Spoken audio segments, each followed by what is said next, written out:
Sengifisa ukuqhelelana nje nomhlaba. Kahle kahle ngifisa ukuqhelelana nazo zonke izinto ezingangihlaba. Sengikhathele ukuphikisana nabo laba kumnyama futhi konke kukababi, inhlaba, izinhlamba, amagama. Asengenze ngabona ukuthi kahle kahle kwangamele ngiyathele kulomhlaba. Ngangishilo kodwa ngathi ngiyesaba, nginaqiniso lana. Sengikhathele ukuzibona ngibuthakathaka, ngitetema, ngingenamandla. Sengikhathele ukukhala, sengizibhale eziningi izikondlo, imiyalezo abayitholanga. Lo mthwalo engiwuthwele nezibazo ezikwinhliziyo zigcwele abazibonanga. Engibathandile abangithandanga, abangilalelile abangiqondanga. Ukufa kwami-ke lokhu ningathi angimtshelanga.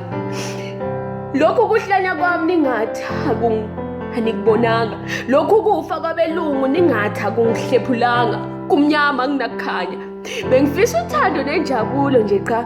Bengifisa nami kube khona oyongibeka phambili. Bengifisa ukuthi kube khona inhliziyo eyongibeka kuqala. Kuyandlula komhlaba. Mina sengiyahamba, nina seniyosala.